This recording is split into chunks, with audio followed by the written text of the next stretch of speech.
ನೋಡಿ ವೀಕ್ಷಕರೇ, ನೀವು ನೋಡ್ತಾ ಇರುವಂತದ್ದು 700 ವರ್ಷದ ಪುರಾತನದ್ದು. ಅದನ್ನ ಇಲ್ಲಿವರೆಗೂ ಜೋಪಾನವಾಗಿ ಕಾಪಾಡ್ಕೊಂಬಂದಂತ ನಮ್ಮ ಗುರುಗಳಿಗೆ ನೀವು ಕೂಡ ನಮಸ್ಕಾರ ಮಾಡ್ಬಿಡಿ.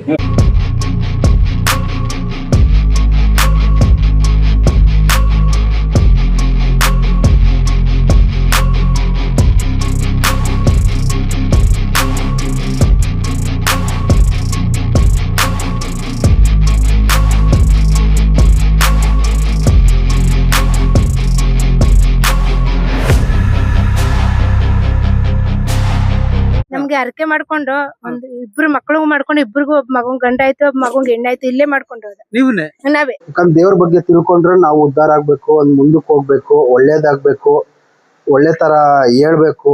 ಯಾಕಂದ್ರೆ ನಮ್ಗೆ ಗೊತ್ತಿರಲ್ಲ, ಎಲ್ಲರೂ ದೊಡ್ಡವ್ರು ಹೇಳ್ತಾ ಇದ್ರು. ಅದ್ರಿಂದ ಅದ್ರ ದೇವ್ರ ಬಗ್ಗೆ ದೊಡ್ಡವ್ರ ಬಗ್ಗೆ ತಿಳ್ಕೊಂಡ್ಮೇಲೆನೆ ಅರ್ಥ ಆಗೋದು. ಬ್ರಹ್ಮಣಿಪುರ ಐತಿಹಾಸವುಳ್ಳಂತಹ ಕ್ಷೇತ್ರ.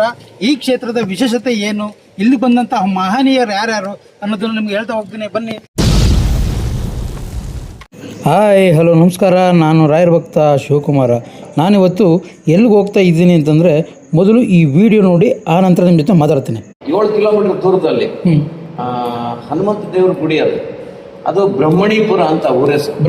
ಬ್ರಹ್ಮಣಿಪುರ ಅದು ಎಂತೆಂಥ ಪವಿತ್ರವಾದ ಜಾಗಗಳು ಅಂದ್ರೆ ಇಲ್ಲಿ ಬ್ರಹ್ಮಣಿಪುರದೊಳಗೆ 3 ಗುರುಗಳು ಒಂದೇ ದಿವಸ ಒಂದು ಹಳ್ಳಿ ಒಳಗಿದ್ದು ಪ್ರತಿಷ್ಠಾಪನೆ ಮಾಡಿದಂತ ಮೂರ್ತಿ ಅದು. ಆಮೇಲೆ ಅಲ್ಲಿ ಹೋಗಿ ಕನಕದಾಸರು ಆ ಮೂರ್ತಿ ನೋಡಿದ ತಕ್ಷಣ ಆತನ ಮೇಲೆ ಹಾಡು ಮಾಡಿದ್ರು, ಹಳ್ಳಿ ಹನುಮ ಅಂತ ಹೇಳಿ ಒಂದು ಹಾಡದು. ಈಗ ಹೇಳಿದ್ರಲ್ಲ ಅವರು, ಚನ್ನಪಟ್ಟಣ ಟೌನಲ್ಲಿರುವಂತಹ ವರದರಾಜ ಸ್ವಾಮಿ ದೇವಸ್ಥಾನದ ಪಕ್ಕದಲ್ಲೇ ಇರುವಂತಹ ರಾಮದೇವರ ಅರ್ಚಕರು. ಇವರು ಹೇಳಿದ ಮೇಲೆ ಬ್ರಹ್ಮಣಿಪುರಕ್ಕೆ ಹೋಗ್ತಾ ಇರೋದು. ಇದು ಚನ್ನಪಟ್ಟಣದಿಂದ 6 ಕಿಲೋಮೀಟರ್ ದೂರದಲ್ಲಿರುವಂತಹ ವ್ಯಾಸರಾಜ ಗುರುಗಳಾದಂತಹ ಬ್ರಹ್ಮಣಿ ತೀರ್ಥರ ಮನೆಗೆ ಹಾಗೂ ಪುರಂದರದಾಸರು ಕನಕದಾಸರು ಕೀರ್ತನೆ ಬರೆದಂತಹ ಜಾಗಕ್ಕೆ ಹೋಗ್ತಾ ಇರುವಂಥದ್ದು. ನೀವು ಕೂಡ ಬನ್ನಿ, ಈಗ ನಾವು ಹೋಗೋಣ ಬ್ರಹ್ಮಣಿಪುರಕ್ಕೆ. ನಾವು ಬಂದಿರುವಂಥದ್ದು ಬ್ರಹ್ಮಣಿಪುರ ಐತಿಹಾಸವುಳ್ಳಂತಹ ಕ್ಷೇತ್ರ. ಈ ಕ್ಷೇತ್ರದ ವಿಶೇಷತೆ ಏನು, ಇಲ್ಲಿ ಬಂದಂತಹ ಮಹನೀಯರು ಯಾರ್ಯಾರು ಅನ್ನೋದನ್ನು ನಿಮ್ಗೆ ಹೇಳ್ತಾ ಹೋಗ್ತೀನಿ, ಬನ್ನಿ. ಇಲ್ಲಿ ಪುರಾತನ ಕಾಲದ ಆಂಜನೇಯ ಸ್ವಾಮಿ ದೇವಸ್ಥಾನ ಮತ್ತು ಲಕ್ಷ್ಮೀ ದೇವಿ ದೇವಸ್ಥಾನನ ನಿಮಗೆ ತೋರಿಸೋಕ್ಕೋಸ್ಕರ ಬಂದಿದ್ದೀನಿ. ಬನ್ನಿ, ಈಗ ದೇವಸ್ಥಾನಕ್ಕೆ ಹೋಗೋಣ. ಇದೇ ಊರಿನಲ್ಲಿ ಅಂದರೆ ಬ್ರಹ್ಮಣಿಪುರದಲ್ಲೇ ಬ್ರಹ್ಮಣಿ ತೀರ್ಥರ ಮನೆ ಇದೆ. ಆ ಮನೆಯಲ್ಲಿ ವ್ಯಾಸರಾಜರು, ಪುರಂದರದಾಸರು, ಕನಕದಾಸರು 3 ತಿಂಗಳ ಕಾಲ ಪೂಜೆ ವ್ರತಗಳನ್ನು ಮಾಡಿದಂತಹ 700 ವರ್ಷದ ಹಳೆಯ ಮನೆ ಕೂಡ ಇದೆ. ಆ ಮನೆಯನ್ನು ನಿಮಗೆ ತೋರಿಸ್ತೀನಿ. ಈ ವಿಡಿಯೋನ ಪೂರ್ತಿ ನೋಡಿ, ಹಾಗೆ ಸಬ್ಸ್ಕ್ರೈಬ್ ಮಾಡದೆ ವಿಡಿಯೋ ನೋಡ್ತಾ ಇದ್ರು ಸಬ್ಸ್ಕ್ರೈಬ್ ಮಾಡಿಕೊಂಡು ವಿಡಿಯೋ ನೋಡಿ. ಹಾಗೆ ಇಲ್ಲಿನ ಸ್ಥಳ ಪುರಾಣ ಯಾವ ರೀತಿ ಇದೆ ಅನ್ನೋದನ್ನ ಅರ್ಚಕರ ಹತ್ರ ಕೇಳಿ ತಿಳ್ಕೊಳ್ಳೋಣ. ಬನ್ನಿ, ಅರ್ಚಕರನ್ನ ಮಾತಾಡ್ಸೋಣ. ಸರ್ ನಮಸ್ಕಾರ. ನಮಸ್ಕಾರ. ನಿಮ್ಮ ಹೆಸರು? ನಮ್ಮ ಹೆಸರು ಗಿರಿಧರ ಅಂತ. ನೀವು ಈ ದೇವರನ್ನ ಎಷ್ಟು ವರ್ಷದಿಂದ ಪೂಜೆ ಮಾಡ್ತಾ ಬಂದಿದ್ದೀರಿ? ಇವಾಗ ನೋಡಿ, ಇದು ಈ ದೇವಸ್ಥಾನ ಬಂದು ನಮ್ಮ ತುಂಬಾ ಪ್ರಾಚೀನ ಕಾಲವಾದ್ದು. ಒಂದು 735 ವರ್ಷದಿಂದ ನಮ್ಮ ವಂಶಸ್ಥರು ಇದು ಪೂಜೆ ಮಾಡ್ಕೊಂಡ್ ಬರ್ತಾ ಇದ್ದಾರೆ. ಬ್ರಹ್ಮಣಿ ತೀರ್ಥ ಕಾಲದಿಂದಾನು ಪೂಜೆ ಮಾಡ್ಕೊಂಡ್ ಬರ್ತಾ ಇದ್ದಾರೆ. ಸೊ ಆವಾಗಿಂದಾನು ನಮ್ಮ ಹಿರಿಯರು ಒಬ್ರಾದ್ಮೇಲೆ ಒಬ್ರು. ಇವಾಗ ನಾವು ಆಲ್ಮೋಸ್ಟ್ 13-14ನೇ ಜನರೇಷನ್ ಪೂಜೆ ಮಾಡ್ಕೊಂಡು ಹೋಗ್ತಾ ಇದೀವಿ. ಇಲ್ಲಿ 3 ಯತೀಂದ್ರರು ಬಂದಿದಂತ ಸ್ಥಳ. ಅವರು ಯಾರು ಬುದ್ಧಿ? ಇದು ನೋಡಿ, ಈ ಕ್ಷೇತ್ರ ಬಂದು ಇದು ಯತಿತ್ರಯ ಕ್ಷೇತ್ರ ಅಂತ. ಯತಿತ್ರಯರು ಒಂದೇ ಕಡೆ ಇದ್ದಂತ ಕ್ಷೇತ್ರ. ನಮ್ಮ ಮಾಧ್ವ ಪರಂಪರೆಯಲ್ಲಿ ತುಂಬಾ ಮಹನೀಯರಾದಂತ ಬ್ರಹ್ಮಣಿ ತೀರ್ಥರು, ಅವ್ರನ್ನ ಸೂರ್ಯಾಂಶ ಸಂಭೂತರು ಅಂತ ನಾವು ಕರಿತಾ ಇದ್ವಿ. ಅದಾದ್ಮೇಲೆ ಶ್ರೀಪಾದರಾಜರು, ಅವರು ಧ್ರುವಾಂಶ ಸಂಭೂತರು ಅಂತ. ಆಮೇಲೆ ನೆಕ್ಸ್ಟ್ ವ್ಯಾಸರಾಜರು, ಅವರು ಪ್ರಹ್ಲಾದ ರಾಜರು ಅಂಶ ಅವರಲ್ಲಿ ಇತ್ತು ಅಂತ. ಸೊ ಈ ತರ 3 ಮಹನೀಯರು ಬಂದು ಈ ಗ್ರಾಮನ ಕಟ್ತಾರೆ. ಕಟ್ಬಿಟ್ಟು ಇಲ್ಲಿ ಕಟ್ಟುವಾಗ ಈ ಕೆರೆ ಮಾಡ್ಬೇಕು ಅಂತ ಕೆರೆಯನ್ನ ತೆಗೆಸ್ತಾರೆ. ಆಳುಗಳು ಎಲ್ಲ ಕೆರೆಗೆ ಇದು ಏನಪ್ಪಾ ಮಣ್ಣು ಅದೆಲ್ಲ ತೆಗೆದು ಇದ್ ಮಾಡ್ತಾ ಇರ್ತಾರೆ. ಜಾಗ ಮಾಡ್ತಾ ಇದ್ದಾಗ ಒಂದು ಬಂಡೆ ಸಿಗುತ್ತೆ. ಅದು ಒಳ್ಳೆ ಇದು ಮೊಟ್ಟೆ ಆಕಾರದಲ್ಲಿ ಇರುತ್ತದೆ ಬಂಡೆ. ಅವಾಗ ಅವ್ರು ಯಾರು ಆಳುಗಳನ್ನ ಜರುಗ್ಸಕ್ಕಾಗಲ್ಲ. ತುಂಬಾ ಜನ ಪ್ರಯತ್ನ ಪಡ್ತಾರೆ, ಎಲ್ಲಾ ತರ ಪ್ರಯತ್ನ ಪಡ್ತಾರೆ, ಜರುಗ್ಸಕ್ಕಾಗಲ್ಲ. ಅವಾಗ ಅವರು ಹೋಗಿ ಬ್ರಹ್ಮಣಿ ತೀರ್ಥರಿಗೆ ಹೇಳ್ತಾರೆ, ಈ ತರ ಬಂಡೆ ಬಂದಿದೆ, ಅದನ್ನ ಜರುಗ್ಸಕ್ಕಾಗಲ್ಲ ಅಂತ ಹೇಳ್ತಾರೆ. ಅವಾಗ ಅವ್ರು ಬಂದು ಅವ್ರ ಕಮಂಡಲದಿಂದ ನೀರ್ ಹಾಕ್ತಾರ ಬಂಡೆ ಮೇಲೆ. ಅವಾಗ ಶಂಖಚಕ್ರ ಕಾಣಿಸುತ್ತೆ. ಶಂಖಚಕ್ರ ಕಾಣಿಸಾದ್ಮೇಲೆ ಇರಿ ಸ್ವಲ್ಪ ಇರಿ, ನಮ್ಮ ಶಿಷ್ಯರು ಬರ್ತಾರೆ ಅಂತ ಹೇಳ್ತಾರೆ. ಅವಾಗ ಮುಳ್ಬಾಗ್ಲಲ್ಲಿ ಶ್ರೀಪಾದರಾಜರು ವ್ಯಾಸರಾಜರಿಗೆ ಪಾಠ ಹೇಳ್ಕೊಡ್ತಾ ಇರ್ತಾರೆ. ವ್ಯಾಸರಾಜರು ಬಾಲ್ಯ ಯತಿಗಳು, ಅವ್ರಿಬ್ಬರನ್ನು ಕರೆಸ್ತಾರೆ, ಕಳಿಸ್ತಾರೆ. ಅವ್ರು ಬಂದಾದ್ಮೇಲೆ 3 ಜನ ಯತಿಗಳು ಸೇರಿ ಅಂತ ದೊಡ್ಡ ಬಂಡೆನ 3 ಜನ ಯತಿಗಳು ತಿರುಗಿಸ್ತಾರೆ. ತಿರುಗಿಸ್ಬಿಟ್ಟು ಅದ್ರ ಮೇಲೆ ಒಂದು ಗೆರೆ ಎಳೆದ್ಬಿಟ್ಟು ಇಬ್ಬಾಗ ಮಾಡಿಸ್ತಾರೆ ಆ ಬಂಡೆನ. ಆ ಬಂಡೆನ ಇಬ್ಬಾಗ ಮಾಡಿಸಿದಾಗ ಒಳಗಡೆ ಈ ಮೂರ್ತಿ ಇರುತ್ತೆ. ಆವಾಗ ಈ ಮೂರ್ತಿನ ಅಲ್ಲಿಂದ ನೀಟಾಗಿ ಸ್ವಚ್ಛ ಮಾಡಿ ಅದನ್ನ ತಂದ್ಬಿಟ್ಟು ಇಲ್ಲಿ ಬ್ರಹ್ಮಣಿಪುರ ಈ ಊರಲ್ಲಿ ನೆಲೆ ಮಾಡ್ತಾರೆ. ಇಲ್ಲಿ ಪ್ರತಿಷ್ಠಾಪನೆ ಮಾಡಿ 3 ಜನ ಯತಿಗಳು ಆಮೇಲೆ ಗ್ರಾಮನ ಕಟ್ತಾರೆ. ಸೊ ಹಾಗಾಗಿ ಆವಾಗಿಂದಾನು ನಮ್ಮ ವಂಶಸ್ಥರು ಈ ದೇವಸ್ಥಾನದ ಸೇವೆನ ಮಾಡ್ಕೊಂಡ್ ಬರ್ತಾರೆ.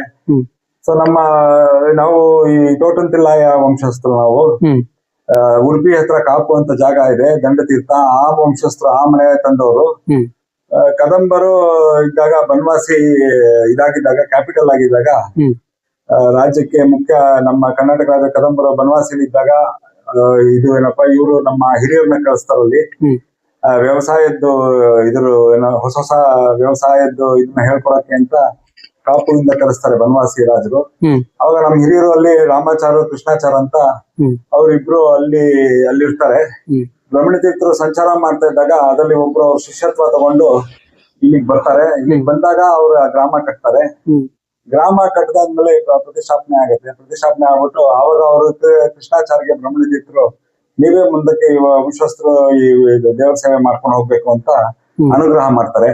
ಆವಾಗಿಂದ ನಮ್ಮ ಹಿರಿಯರು ನಾವು ಎಲ್ಲ ಈ ಸ್ವಾಮಿ ಸೇವೆ ಮಾಡ್ಕೊಂಡು ಬರ್ತಾ ಇದ್ವಿ. ಇಲ್ಲಿಗೆ ಬರುವಂತ ಭಕ್ತಾದಿಗಳು ಏನಕ್ಕೋಸ್ಕರ ಬರಬೇಕು ಬುದ್ಧಿ? ಇಲ್ಲಿ ನೋಡಿ, ಇಲ್ಲಿ ಇದು ನಾವು ತುಂಬಾ ಹಳೆ ಕಾಲದಿಂದನೂ ಇದು ಒಂದು ಹಳ್ಳಿಲಿ ಇರುವಂತ ಮುಖ್ಯ ಪ್ರಾಣ ದೇವಸ್ಥಾನ. ಯಾರಿಗೂ ಗೊತ್ತಿರಲಿಲ್ಲ, ತುಂಬಾ ಪರಿಚಯವಾಗಿರ್ಲಿಲ್ಲ. ಇವಾಗ ಏನಂದ್ರೆ ಅದು ಒಂದು ಸ್ವಾಮಿ ಇಚ್ಛೆಲಿ ಇತ್ತು. ಇವಾಗ ಎಲ್ಲರಿಗೂ ಸ್ವಲ್ಪ ಪ್ರಚಾರ ಆಗ್ತಾ ಬರ್ತಾ ಇದೆ. ಅದೇ ನಾವು ನೋಡ್ದಂಗೆ ಇದು ಏನಂದ್ರೆ ಇದೊಂದು ಪೂರ್ತಿ ಒಂದು ಕ್ಷೇತ್ರದ್ದು ಒಂದು ಇದಿದೆ, ಒಂದು ಬೌಂಡ್ರಿ ತರ. ಇದು ಬ್ರಹ್ಮಣಿಪುರದಲ್ಲಿರೋ ಮುಖ್ಯ ಪ್ರಾಣದೇವ್ರ ಗುಡಿ ಇದೊಂದು. ಬ್ರಹ್ಮಣಿ ತೀರ್ಥರು ಕಟ್ಟಿರೋ ಕೆರೆ ಇದೆ. ಆಮೇಲೆ ವ್ಯಾಸಕೊಳ ಅಂತ, ವ್ಯಾಸರಾಜರು ಇಲ್ಲಿ 3 ತಿಂಗಳಿದ್ದಾಗ ಆವಾಗ ವ್ಯಾಸಕೊಳ ಕಟ್ಟಿಸ್ತಾರೆ. ಆ ವ್ಯಾಸಕೊಳ ಕಟ್ಟಿಸಿದಾಗ ಅದಿದೆ. ಆಮೇಲೆ ಕಂಬದ ನರಸಿಂಹದೇವರು ಅಂತ, ಬೆಟ್ಟದ ಮೇಲೆ ಕಂಬದ ನರಸಿಂಹದೇವರು ಅಂತ, ಅದು ತಿರುವೆಂಕಟಗಿರಿ ಬೆಟ್ಟ ಅಂತಾನು ಅಂತಾರೆ. ಆಮೇಲೆ ಕಂಬದ ನರಸಿಂಹದೇವ್ರ ಬೆಟ್ಟ ಅಂತಾನು ಅಂತಾರೆ ಅದನ್ನ. ಸೊ ಇದು ಆ ಬೆಟ್ಟದ ಮೇಲೆ ನರಸಿಂಹದೇವ್ರ ಇದೆ ಕಂಬದಲ್ಲಿ, ಅದನ್ನ ತೋರಿಸ್ತೀವಿ ಮುಂದಕ್ಕೆ. ಸೊ ಅಲ್ಲಿ ಹೆಂಗ್ ಮೂಡ್ ಬಂತು ಏನು ಅದು ವಿಶ್ಲೇಷಣೆ ಕೊಟ್ಟಿದೀವಿ. ಸೊ ಅದಾದ್ಮೇಲೆ ಇವಾಗ್ಲೂ ಏನ್ ವಾಡಿಕೆ ಇದೆ ಅಂತಂದ್ರೆ, ಬ್ರಹ್ಮಣಿ ತೀರ್ಥರು ಬೆಳಗ್ಗಿನ ಜಾವ ಬ್ರಾಹ್ಮಣ ಮುಹೂರ್ತದಲ್ಲಿ ಪುರುಷೋತ್ತಮ ತೀರ್ಥರ ಹತ್ರ ಪಾಠ ಹೇಳಿಸ್ಕೊಂಡು ನರಸಿಂಹದೇವ್ರ ಪೂಜೆ ಮಾಡಿ, ಕಂಬದ ನರಸಿಂಹದೇವ್ರ ಪೂಜೆ ಮಾಡಿ, ಆಮೇಲೆ ಇಲ್ಲಿ ಬಂದು ಮುಖ್ಯ ಪ್ರಾಣದೇವರು ರಾಮದೇವ್ರಿಗೆಲ್ಲ ಪೂಜೆ ಮಾಡಿ ತಿರ್ಗಾ ವಾಪಸ್ ಗುಹಾ ಮಾರ್ಗವಾಗಿ ಹಬ್ಬಕ್ಕೆ ಹೋಗ್ತಾ ಇದ್ದಾರೆ ಅಂತಾನೆ ಇವಾಗ್ಲೂ ನಂಬಿಕೆ ಇದೆ ನಮ್ಗೆ. ಅದು ಇಲ್ಲಿ ಏನಂದ್ರೆ ಇಲ್ಲಿ ಯಾವ್ದೇ ತರವಾದ ಸೇವೆ ಆಗ್ಲಿ ಆತರ ಏನಿಲ್ಲ. ಇಲ್ಲಿ ಒಂದೇ ಒಂದ್ ಸೇವೆ ಏನಂದ್ರೆ, ಯಾರು ಬಂದು ಅವ್ರು ಏನು ದೇವ್ರ ಬಗ್ಗೆ ಏನ್ ತಿಳ್ಕೊಂಡಿದ್ದಾರೆ ಅಥವಾ ಏನ್ ಕಲ್ತ್ಕೊಂಡಿದ್ದಾರೆ, ಯಾವ್ದೇ ಚಿಕ್ಕ ಶ್ಲೋಕ ಆಗ್ಲಿ, ಶ್ಲೋಕನೇ ಇಲ್ಲದೆ ಬರೀ ಶ್ರೀರಾಮ ಏನ್ ಬರುತ್ತೆ ಅದನ್ನ ಬಂದು ಇಲ್ಲಿ ಒಪ್ಪಿಸ್ಬೇಕು. ಎಷ್ಟ್ ಸತಿ ಆಗತ್ತೆ ಅಷ್ಟ್ ಸತಿ ಒಪ್ಸೋಂತ ಜಾಗ ಇದು. ಬೇರೆ ಇದು ಯಾವ್ದಕ್ಕೂ ಬೇರೆ ತರದ್ದು ಇದಕ್ಕೆ ಜಾಗ ಅಲ್ಲ ಇದು. ಅಂದ್ರೆ ಏನಾದ್ರು ನಮ್ಗೆ ಕೆಲ್ಸ ಆಗ್ಬೇಕು, ಅದಾಗ್ಬೇಕು, ಇದಾಗ್ಬೇಕು ಅಂತ ಬಂದು ಕೇಳ್ಕೊಳ್ಳುವಂತ ಜಾಗ ಅಲ್ಲ. ಏನಂದ್ರೆ ಇಲ್ಲಿ ಬಂದು ಅವ್ರು ಏನ್ ಕಲ್ತಿದ್ದಾರೆ ದೇವ್ರ ಬಗ್ಗೆ, ಏನ್ ಶ್ಲೋಕಗಳಾಗ್ಲಿ, ಮಂತ್ರಗಳು, ಅಥವಾ ಬರೀ ಹರೇ ಕೃಷ್ಣ ಮಂತ್ರ ಆಗ್ಲಿ, ಬರೀ ಜೈ ಶ್ರೀರಾಮ್ ಅಂತ ಎಷ್ಟು ಸತಿ, 10 ಸತಿ, 10 ಸತಿ, 11 ಸತಿ, 12 ಸತಿ, 208 ಸತಿ ಅದನ್ನ ಬಂದು ಒಪ್ಪಿಸ್ಬೇಕು. ಇಲ್ಲಿ ನಮ್ಮ ಪ್ರಾಣದೇವ್ರಿಗೆ ಒಪ್ಪಿಸ್ಬೇಕು. ಆದ್ರೆ ಒಪ್ಪಿಸ್ಬೇಕು. ಅವನು ಅದಕ್ಕೋಸ್ಕರ ನೀನ್ ಏನ್ ಗೊತ್ತಿದೆ ನಿಂಗೆ, ನನ್ನ ಬಗ್ಗೆ ಏನ್ ಗೊತ್ತಿದೆ ಬಂದು ಒಪ್ಸೋ ಅಂತ ಆತರ ಜಾಗ ಇದು. ಅದಕ್ಕೆ ಇದು ಪ್ರಶಸ್ತವಾದ್ದು. ಸೊ ಧ್ಯಾನ ಆಗ್ಲಿ, ಧ್ಯಾನ ಮಾಡೋರಾಗ್ಲಿ, ಅವ್ರಿಗೆ ಏನಂದ್ರೆ ಇಲ್ಲಿ ಪ್ರಶಸ್ತವಾದ ಜಾಗ. ಬಂದು ಅವರು ಧ್ಯಾನ ಮಾಡ್ಕೊಳಕ್ಕೆ, ಅವ್ರದ್ದು ಏನ್ ಧ್ಯಾನ ಎಷ್ಟು ವರ್ಷದಿಂದ ಜಪ ಮಾಡಿರ್ತಾರ ಅದನ್ನು ಎಲ್ಲರೂ ಒಪ್ಪಿಸ್ಬೇಕಲ್ಲ. ಎಕ್ಸಾಮ್ ಕೊಡುವಂತ ಜಾಗ ಇದು. ಸೊ ಆ ತರದವ್ರಿಗೆ ತುಂಬಾ ವಿಶೇಷವಾದ ಅನುಗ್ರಹ ಆಗತ್ತೆ. ಅನುಗ್ರಹ ಆದಾಗ ಏನಂದ್ರೆ ಒಂದೊಂದ್ಸತಿ ಅಲ್ಲಿ ದೇವರ ಮೇಲೆ ಪೂಜೆ ಮಾಡಿ ಹೂವ ಇಟ್ಟಿರ್ತಾರೆ. ಬೆಳಗ್ಗೆಯಿಂದ ಹೂವ ಬಿದ್ದಿರಲ್ಲ, ಸಾಯಂಕಾಲ ಬಂದು ಭಕ್ತಿಯಿಂದ ಕೇಳ್ಕೊಂಡವ್ರಿಗೆ ವರಪ್ರಸಾದ ಹೂವ ಬೀಳುತ್ತೆ. ಅದು ಎಲ್ಲಾರ್ಗು ಬೀಳುತ್ತೆ ಅಂತ ಅವ್ನು ಏನ್ ಇಚ್ಛೆ ಇರುತ್ತೆ ಅಂತವ್ರು ಮಾತ್ರ ವರಪ್ರಸಾದ ಕೊಟ್ಟು ಕಳಿಸ್ತಾನೆ. ಆತರ ಅನುಗ್ರಹ ಮಾಡಿ ಕಳಿಸ್ತಾನೆ. ಇಲ್ಲದ್ರೆ ಒಬ್ಬೊಬ್ರು ಹೇಳ್ತಾನೆ ಒಂದ್ ಸ್ವಲ್ಪ ದಿನ ಇನ್ನ ಬೇಕಾಗತ್ತೆ, ಲೇಟ್ ಆಗತ್ತೆ ಅಂತಾನು ತಿಳಿಸ್ತಾನೆ. ಅರ್ಚಕರು ಪೂಜೆ ಮಾಡ್ತಾ ಇರ್ತಾರೆ. ಅವರು ನಮ್ಮ ಭವನಾಚಾರ ಅಂತಿದ್ದಾರೆ ಅರ್ಚಕರು. ಅವ್ರು ಪೂಜೆ ಮಾಡ್ತಾ ಇದ್ದಾಗ ಅವ್ರ ಸೂಚನೆ ಆಗುತ್ತೆ. ಅವ್ರು ಹೇಳ್ತಾರೆ ಈ ತರ ಹಿಂಗೆ ಮಾಡಿ ಅಂತ. ಪ್ರಾಣದೇವ್ರ ಮೂಲಕ ಯಾರು ಅರ್ಚಕರು ಇರ್ತಾರೆ ಅವ್ರ ಮೂಲಕ ಪ್ರಾಣದೇವರು ನುಡಿಸ್ತಾನೆ. ಅವ್ರ ಏನ್ ಅರ್ಚಕರು ಏನ್ ನುಡಿತಾರೆ ಅದನ್ನ ಅದಾಗುತ್ತೆ ಜನರಲ್ ಆಗಿ. ಸೊ ಯಾರು ಈ ದೇವ್ರನ್ನ ಪೂಜೆ ಮಾಡ್ತಾ ಇರ್ತಾರಲ್ಲ ಅವ್ರಿಗೆ ಅದೊಂದು ಪ್ರಾಣದೇವರು ಅವ್ರ ಮೂಲಕ ನುಡಿಸ್ತಾನೆ. ಹಿಂಗಾಗುತ್ತೆ ನಿಮ್ ಕೆಲಸ ಏನೇ ಇದ್ರೆ, ತೊಂದರೆಯಲ್ಲಿದ್ರೆ, ಯಾರಾದ್ರೂ ರಕ್ಷಣೆ ಮಾಡ್ಬೇಕು ಏನು ಅಂತ ಆತರ ಮಾಡ್ತಾನೆ. ಸೊ ಇಲ್ಲಿ ಬಂದು ಅವ್ರ ಭಕ್ತಿಲಿ ಎಷ್ಟಾಗತ್ತೆ ಅಷ್ಟು ನಮಸ್ಕಾರ ಏನಾಗುತ್ತೆ ಅದು ಜಪ. ಅದನ್ನ ಒಪ್ಪಿಸ್ಬಿಟ್ಟು ಹೋದ್ರೆ ಅವ್ರ ಕಾರ್ಯಸಿದ್ಧಿಗಳೆಲ್ಲ ಆಗತ್ತೆ. ಆಮೇಲೆ ಅವ್ರು ಏನ್ ಕಷ್ಟದಲ್ಲಿದ್ರೆ ಅದನ್ನೆಲ್ಲ ಆಚೆ ಬರುವಂತ ಇದು ಅವ್ರಿಗೆ ಅನುಗ್ರಹ ದೇವರು ಮಾಡ್ತಾನೆ. ಈಗ ಎಲ್ಲಾ ದೇವಸ್ಥಾನಗಳಲ್ಲೂ ಒಂದೊಂದು ದೇವಸ್ಥಾನದಲ್ಲಿ ಹೂವುಗಳೆಲ್ಲ ಇರುತ್ತೆ. ಇಲ್ಲಿ ಪಾರಿಜಾತ ಒಂದು ಇದೆ, ಈ ಕಡೆ ನಲ್ಲಿ ಗಿಡ ಇದೆ, ನಲ್ಲಿ ಮರ. ಇದ್ರ ವಿಶೇಷತೆ ಯಾವ ರೀತಿ ಇದೆ ಅಂತ? ಅದು ಇದು ನೋಡಿ, ನಮ್ಮ ಹಿರಿಯರು ನಮ್ಮ ಹಿರಿಯರು ನಮ್ಮ ತಾತ ಅವ್ರು ಏನಂದ್ರೆ ಇದು ವಿಶೇಷವಾದ ಜಾಗ, ಎಲ್ಲಾರು ಬರ್ತಾರೆ ಭಕ್ತಾದಿಗಳಿಗೆ ಎಲ್ಲಾ ತರ ಅನುಗ್ರಹ ಆಗ್ಬೇಕು ಅಂತ ಅಂದ್ಬಿಟ್ಟು ಪಾರಿಜಾತ ಗಿಡ ಹಾಕಿದ್ರು. ಅದು ದಿನನಿತ್ಯ ಪಾರಿಜಾತ ತುಂಬಾ ಶ್ರೇಷ್ಠ, ಅದು ತುಳಸಿ ಅದಕ್ಕೋಸ್ಕರ ಅದನ್ನ ಇದ್ ಮಾಡಿದ್ರು. ಆಮೇಲೆ ಕಾರ್ತಿಕ್ ಮಾಸದಲ್ಲಿ ಇಲ್ಲಿ ಪ್ರಾಣ ದೇವರ ಹತ್ರ ಎಲ್ಲಾರು ಯಾವಾಗ ಬಂದು ಭಕ್ತಾದಿಗಳು ಬಂದು ಇದು ಏನಪ್ಪಾ ಒಂದ್ ರಾತ್ರಿ ಹೋಮ ಮಾಡಿ ಕಾರ್ತಿಕ್ ಮಾಸದಲ್ಲಿ ಎಲ್ಲಾರ್ಗು ಇಲ್ಲೊಂದು ಅನ್ನದಾನ ಕಾರ್ಯಕ್ರಮ ಮಾಡ್ಬೇಕು, ಆದ್ರೆ ಏನೊಂದು ಇಚ್ಛೆ ಇರೋರ್ಗೆ ಅದ್ ಅನುಕೂಲ ಆಗ್ಲಿ ಅಂತ ಅದ್ ಮಾಡಿದ್ರು. ಆಮೇಲೆ ಪ್ರಾಣ ದೇವರ ಮುಂದೆ ಅಲ್ಲಿ ಬಿಲ್ವಪತ್ರೆ ಮರ ಇದೆ, ಅಲ್ಲಿ ಅವ್ರಿಗೆ ರುದ್ರದೇವರ ಸಂವಿಧಾನ ಇದೆ ಅಂತ ಕಾಣಿಸ್ತಾ ಇತ್ತು. ಸೊ ಅದಕ್ಕೆ ಅವರು ಅಲ್ಲಿ ಬಿಲ್ಪತ್ರೆ ಇದನ್ನ ತಂದು ಇದ್ ಮಾಡಿದಕ್ಕೆ ಅದು ದೊಡ್ಡ ಹೆಮ್ಮರವಾಗಿ ನಿಂತಿದೆ ಅಲ್ಲಿ ರುದ್ರದೇವರು. ಸೊ ಏನಂದ್ರೆ ಎಲ್ಲಾ ದೇವತೆಗಳು ಇಲ್ಲಿ ಬಂದು ಅವ್ರವ್ರು ಇದು ಸಾಧನೆ, ಅವ್ರವ್ರು ಇದು ಏನೋ ದೇವತೆಗಳೆಲ್ಲ ಬಂದಿಲ್ಲಿ ಏನಂದ್ರೆ ಭಗವಂತನ ನೋಡಕ್ಕೆ ಎಷ್ಟು ಪ್ರೀತಿಯಿಂದ ನೋಡ್ಬೇಕಂದ್ರೆ ಸುಂದರ ಮೂರ್ತಿ ಅಷ್ಟು ಚೆನ್ನಾಗಿದ್ದಾನೆ ಮುಖ್ಯ ಪ್ರಾಣದೇವರು. ಒಂದೊಂದು ವಿಶ್ಲೇಷಣೆ ಹೇಳ್ಬೇಕು ಅಂದ್ರೆ ತುಂಬಾ ಇದು ಏನಪ್ಪಾ ಸಂತೋಷ ಆಗುತ್ತೆ. ಅಷ್ಟು ಮುದ್ದಾಗಿದ್ದಾನೆ. ಎಲ್ಲಾ ದೇವತೆಗಳು ಬಂದು ಇಲ್ಲಿ ಏನಪ್ಪಾ ನಮ್ಮ ಹನುಮಪ್ಪಂಗೆ ಸೇವೆ ಮಾಡ್ತಾರೆ, ಹನುಮಪ್ಪಂಗೆ ರಾಮದೇವ್ರಿಗೆಲ್ಲ ಸೇವೆ ಮಾಡ್ತಾರೆ. ಸೊ ಹಾಗಾಗಿ ಅದನ್ನ ಎನರ್ಜಿ ಎಲ್ಲಾರ್ಗು ಸಿಗ್ಲಿ ಅಂತ ಆ ವಿಶ್ಲೇಷಣೆ ಅಂತ ವಿಶೇಷವಾದ ಮರಗಳು ಅದೆಲ್ಲ ಸುತ್ತೂ ಇದೆ. ಇದೇ ಜಾಗದಲ್ಲಿ ಪುರಂದರದಾಸರು ಕನಕದಾಸರು ಬಂದು ಕೀರ್ತನೆ ಬರೆದಂತ ಹೌದು ಜಾಗ ನೋಡಿ. ಇದು ಪುರಂದರದಾಸರು ಸುಂದರ ಮೂರ್ತಿ ಮುಖ್ಯ ಪ್ರಾಣ ಬಂದಿದ್ದಿಲ್ಲೇ ಅಂತ ನಮ್ಗೆ ಗೊತ್ತಿರೋ, ನಮ್ಗೆ ತಿಳಿದಿರೋ ಪ್ರಕಾರ ಅವ್ರು ಹೇಳಿರೋದು, ನಮ್ ಹಿರಿಯರೆಲ್ಲ ಹೇಳಿರೋದು. ನಮ್ಗೆ ಅದಕ್ಕೇನು ದಾಖಲಾತಿ ಏನಿಲ್ಲ, ಬಟ್ ಅಂದ್ರೆ ನಮ್ಗೆ ಹಿರಿಯರು ಹೇಳಿದ್ದಾರೆ ಸುಂದರಮೂರ್ತಿ ಇದೇ ಜಾಗದಲ್ಲಿ ಮಾಡಿದ್ದು ಸುಂದರಮೂರ್ತಿ ಮುಖ್ಯ ಪ್ರಾಣ ಅಂತ. ಆಮೇಲೆ ಕನಕದಾಸರು ಎನ್ನಕಂತ ಹಳ್ಳಿಯ ಹನುಮ, ಅದ್ರಲ್ಲಿ ರಾಮ್ ದೇವರು ಲಕ್ಷ್ಮಣ ದೇವರು ಹೆಂಗಿದ್ದೀರಾ ಅಂತ ಕೇಳಿದಾರೆ, ಅದನ್ನು ಇಲ್ಲೇ ಬರೆದಿದ್ದು ಅಂತ ಇದೆ. ಯಾರು ವ್ಯಾಸರಾಜರು ಬಂದು 3 ತಿಂಗಳಿದ್ದಾಗ ಅವ್ರ ಜೊತೆಗೆ ಅವ್ರ ಶಿಷ್ಯರು ಇರ್ತಾರೆ 11 ಜನ ಸನ್ಯಾಸಿಗಳು. ಅವರು ಕನಕದಾಸರು ಆಮೇಲೆ ಪುರಂದರದಾಸರು ಎಲ್ಲಾರು ಇದೇ ಜಾಗದಲ್ಲಿ ಇರ್ತಾರೆ, 3 ತಿಂಗಳು ಇರ್ತಾರೆ ವ್ಯಾಸರಾಜರ ಜೊತೆ. ಆವಾಗ ಇಲ್ಲಿ ತಾಮ್ರ ಶಾಸನ ಎಲ್ಲ ಬಂದಿದ್ದಾರೆ, ಅದು ನಮ್ಮ ಇದ್ರ ಭಂಡಾರದಲ್ಲಿದೆ. ಆಮೇಲೆ ಇದು ಗೆಜೆಟ್ ಅಲ್ಲೂ ರೆಕಾರ್ಡ್ ಆಗಿದೆ, ಮೈಸೂರು ಗೆಜೆಟ್ ಅಲ್ಲೂ ರೆಕಾರ್ಡ್ ಆಗಿದೆ ಈ ತರ. ಹಿಂಗೆ ವ್ಯಾಸರಾಜರು ಬಂದು ಬ್ರಹ್ಮಣಪುರದಲ್ಲಿ 3 ತಿಂಗಳಿದ್ರು ಅಂತ. ಈ ಬ್ರಹ್ಮಣಿಪುರ ಎಲ್ಲಿ ಬರುತ್ತೆ ಅಡ್ರೆಸ್ ಸ್ವಲ್ಪ ನೀವು ಹೇಳ್ಬಿಡಿ. ಇದು ಬ್ರಹ್ಮಣ್ಯಪುರ ಬಂದು ಚನ್ನಪಟ್ಟಣ ತಾಲೂಕಿಗೆ ಸೇರ್ಕೊಳ್ಳುತ್ತೆ. ಚನ್ನಪಟ್ಟಣ ಬಂದು ರಾಮನಗರ ಜಿಲ್ಲೆ.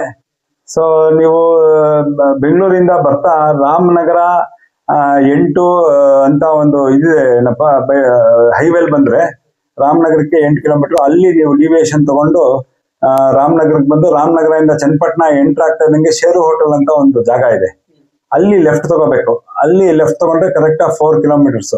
ಸೊ ಬೆಂಗಳೂರಿಂದ ಇದು ಕರೆಕ್ಟ್ ಆಗಿ 64 ಕಿಲೋಮೀಟರ್ ಆಗುತ್ತೆ ದೇವಸ್ಥಾನ.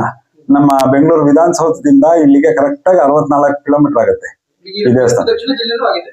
ಹೌದು, ದಕ್ಷಿಣ ಜಿಲ್ಲೆನೂ ಆಗೋಗ್ಬಿಟ್ಟಿದೆ ಇದು. ಹೌದು ಹೌದು ಬೆಂಗಳೂರು ದಕ್ಷಿಣ. ಹೌದು ಮುಂಚಿಂದ ಹೇಳ್ತಾ ಇದೀನಿ ಕರೆಕ್ಟ್. ಇವಾಗ ಇದು ಬೆಂಗಳೂರು ದಕ್ಷಿಣ ಜಿಲ್ಲೆಗೆ ಸೇರ್ಕೊಂಡ್ಬಿಟ್ಟಿದೆ.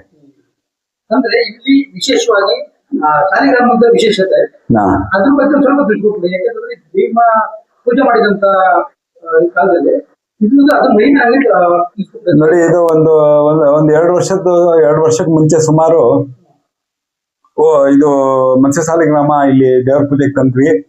ಅದು UPಲಿ ದಾಮೋದರ್ ಕುಂಡು ನೇಪಾಳದಿಂದ ಬಂದಿರೋದು. ಭೀಮಸೇನ್ ದೇವರು ಆಗ ಪಾಂಡವರೆಲ್ಲ ಇದು ಸ್ವರ್ಗಾರೋಹಣಕ್ಕೆ ಹೋಗ್ತಾ ಇದ್ದಾಗ ಅವ್ರು ಏನ್ ಪೂಜೆ ಮಾಡ್ತಾ ಇದ್ರು ಆ ದೇವರು ಇದರಲ್ಲಿ ಈ ಮತ್ಸ್ಯ ಸಾಲಿಗ್ರಾಮ ಇದ್ದಿದ್ದು.